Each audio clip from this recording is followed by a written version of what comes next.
Hola Donghua lovers, Fabio di sini. Gimana kabar kalian semua? Semoga hari ini penuh inspirasi untuk kita semua.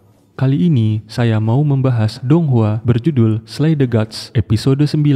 Menceritakan kisah Lin Chie, seorang siswa SMA biasa yang mengalami transformasi mendadak menjadi agen Night Watcher akibat kemunculan kabut misterius yang memicu kebangkitan dewa-dewa. Jika kalian suka alur ceritanya, jangan lupa tekan tombol like-nya. Dalam episode sebelumnya, Shen Qingzu menggunakan taktik oksigen terkompresi untuk membuat gelembung ledakan dalam menghadapi Moon Ghost, tetapi harus berhadapan dengan semua anggota skuad bertopeng. Dia memerintahkan teman-temannya untuk memasang jebakan demi menahan skuad bertopeng, sementara para peserta lainnya memberikan dukungan serangan. Pertarungan semakin intens saat King, kapten skuad bertopeng yang merupakan agen Time, menggunakan kekuatan pengendalian waktu untuk menghancurkan gedung asrama. Setelah kejadian itu, Lin Chie, Shen Qingzu, Mo Li, Cao Yuan, dan Bai Li Tuming adalah peserta baru yang masih bertahan. Dalam situasi ini, Cao Yuan yang memiliki kekuatan beresiko tinggi bernama Black King Destroyer memasuki mode berserk dan membuat balance kewalahan. Lin Chie dibantu oleh Tuming dengan Forbidden Item bertarung melawan agen Time. Lin Chie akhirnya berhasil membelah topeng King. Sementara itu, pihak gereja dewa kuno merencanakan infiltrasi ke camp Night Watcher. Pada malam itu, Lin Chie berhasil membelah topeng King yang merupakan kapten skuad bertopeng setelah keduanya bertarung menggunakan Divine Power. Kemudian, mereka bekerja sama untuk menahan kekuatan iblis Cao Yuan dengan kapten skuad bertopeng memperlambat waktu pada target. Chie di sisi lain menggunakan gulungan pita terlarang pemberian Bai Li Tuming untuk menetralkan Cao Yuan. Ketika pergerakan Cao Yuan dihentikan, kekuatan kegelapan yang menyelimuti tubuhnya mulai memudar, membuat Cao Yuan sadar kembali. Cao Yuan sambil menjabat tangan Lin Chie mengatakan bahwa Chie adalah orang yang dapat membantu Cao Yuan menebus dosa-dosanya di masa lampau. Cao Yuan akhirnya ambruk setelah menggunakan kekuatannya yang tak terkendali. Tepat ketika kepala instruktur Gang Yuan tiba dan meminta agar kemenangan Lin Chie tidak diumumkan agar para peserta baru pemberontak tetap patuh selama pelatihan. Mo Li berinisiatif menyerahkan keputusan kepada Chie, lalu Chie mengutarakan bahwa seharusnya kemenangan mereka tidak perlu ditutupi demi kepatuhan. Menurutnya, mereka yang tidak bisa mematuhi aturan tidak layak menjadi anggota Night Watcher.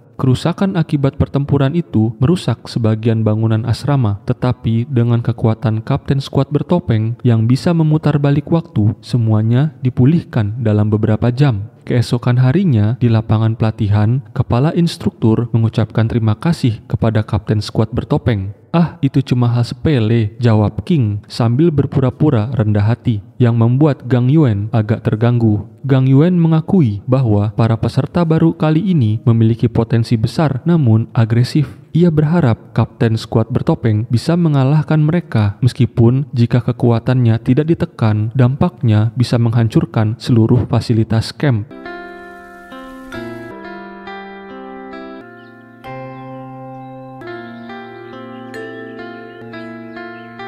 Para peserta pelatihan baru bangun pagi dan memulai hari mereka dengan kegiatan sehari-hari, membuat mereka semakin akrab.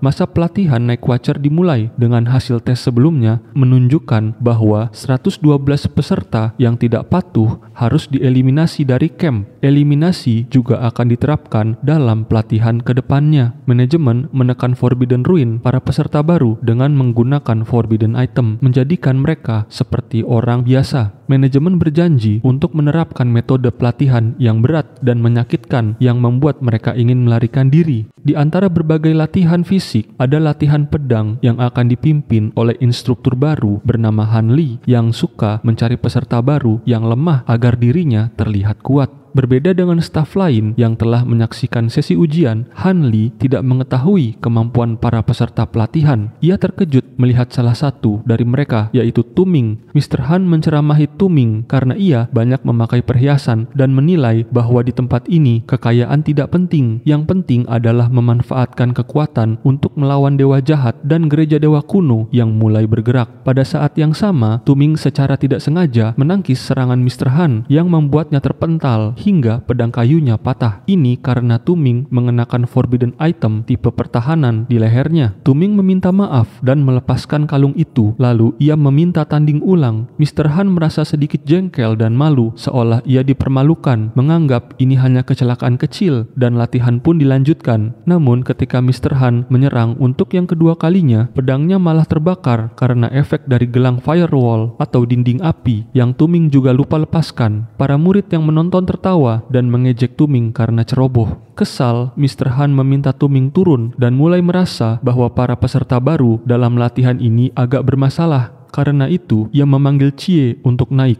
Dari penampilannya, Mr. Han berpikir bahwa Chie adalah pemuda yang ramah dan lembut, sehingga akan menjadi contoh baik dalam latihan. Mr. Han meminta Chie untuk bersiap menerima serangannya, berjanji tidak akan memukul dengan keras.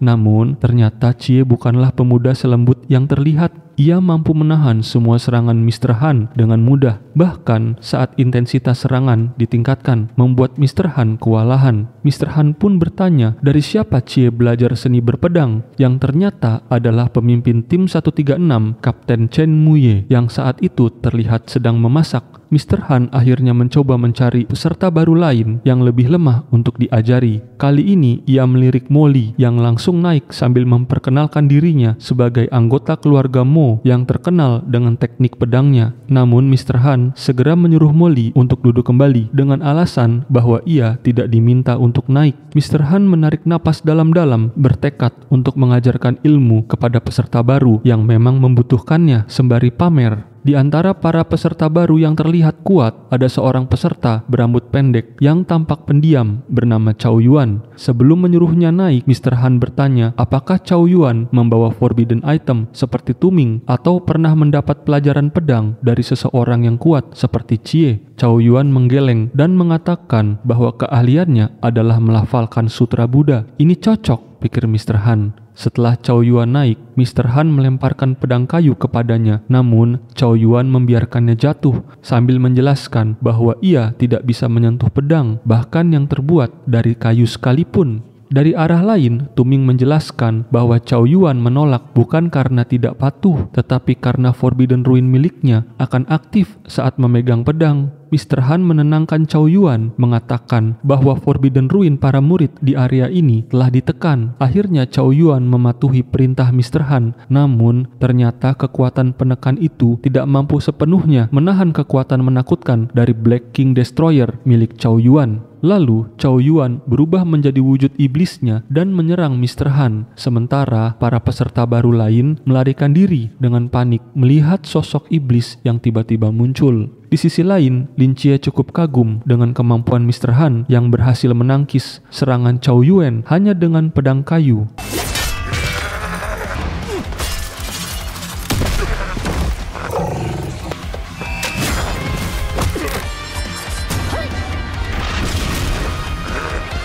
Akhirnya, Tu Ming, Shen Qingzu, dan Molly bekerja sama dan memberi kesempatan kepada Chie untuk menyegel kekuatan iblis Chow Yuan.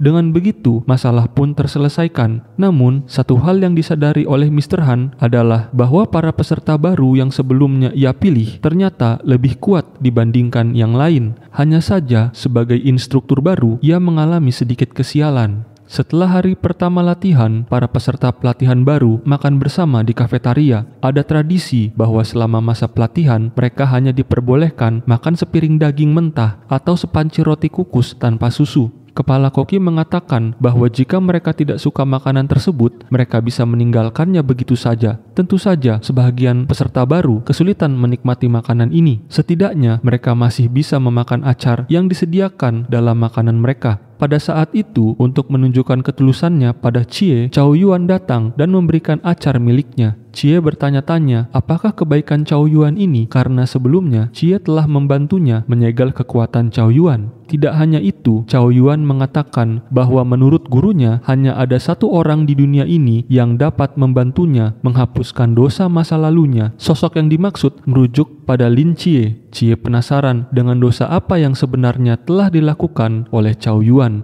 tetapi Chow Yuan tidak ingin mengatakannya di depan umum dan berjanji akan membicarakannya ketika mereka sendirian. Tepat pada saat itu, skuad bertopeng masuk ke kafetaria untuk makan, memberikan para peserta baru kesempatan melihat wajah asli di balik topeng mereka.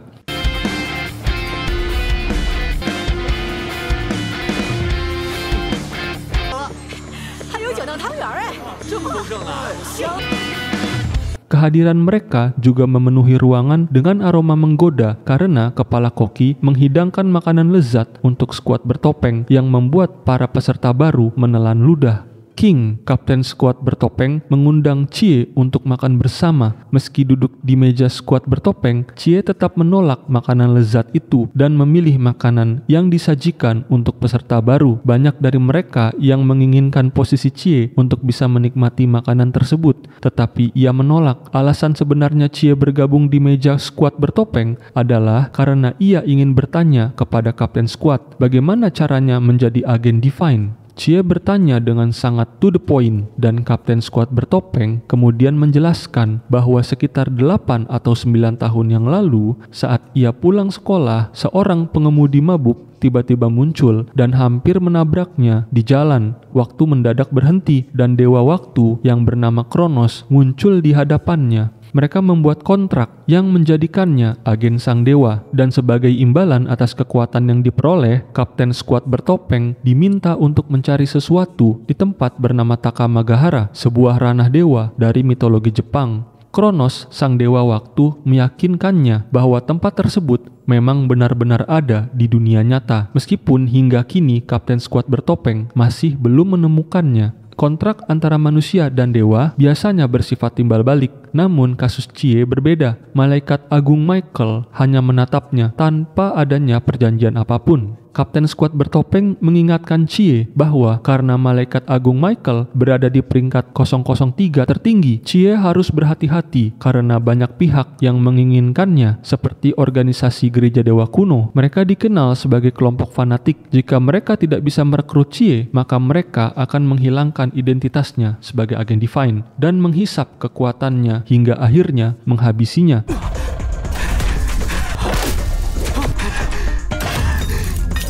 Kapten skuad bertopeng sendiri pernah disergap 4 kali oleh anggota gereja dewa kuno, tetapi ia masih berhasil bertahan hingga sekarang. Tentu saja peristiwa tersebut terjadi di masa lampau karena sekarang mereka tidak berani mendekati kapten skuad bertopeng. Alasannya adalah ia sekarang memiliki rekan-rekan yang sangat andal dan dapat diandalkan, sehingga gereja dewa kuno berhenti berusaha merebut agen Kronos. King yakin bahwa selama berada di kamp pelatihan ini, Chie juga pasti akan menemukan teman-teman yang dapat diandalkan, dan karenanya ia hanya perlu memperbanyak teman. Namun di tengah-tengah makan, para peserta baru tiba-tiba pingsan. Saat King mengucapkan selamat kepada Chie, suasana kafetaria berubah menjadi tegang karena bunyi alarm yang diikuti oleh jendela dan pintu yang terkunci rapat.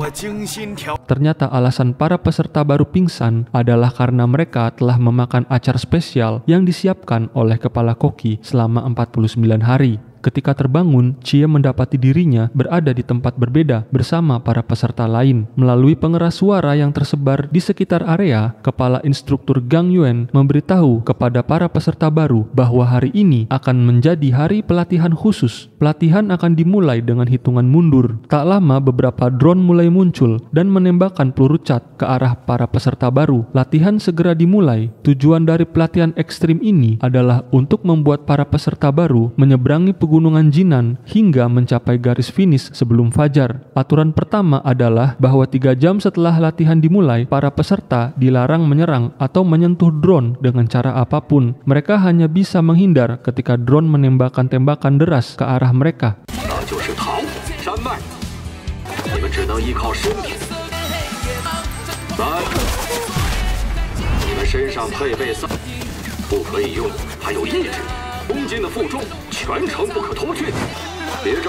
Semua jalur utama pegunungan juga ditutup, sehingga para peserta baru harus menemukan rute sendiri untuk mencapai garis finish. Tantangan semakin berat dengan rompi berbobot 35 kg yang kini mereka kenakan. Para peserta baru yang terkena tembakan drone 5 kali akan dikeluarkan dari pelatihan. Sementara itu, mereka yang berhasil mencapai garis finish pertama akan menerima hadiah yang berguna.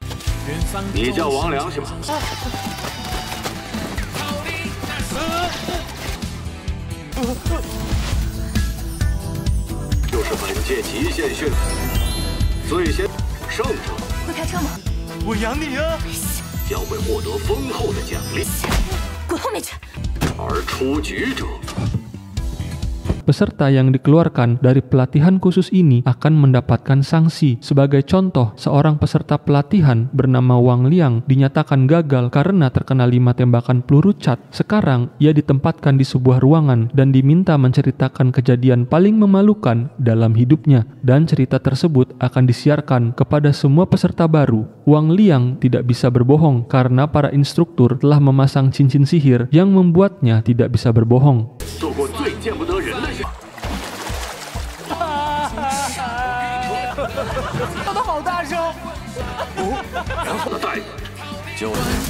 Di akhir cerita, kita melihat salah satu anggota gereja dewa kuno, Lu Liang, yang sedang menyelundup ke area pegunungan Jinan. Tiba-tiba, dia mendapat serangan peluru yang hampir mengenai dirinya, dan ternyata serangan itu berasal dari staf camp pelatihan yang berniat menjemputnya.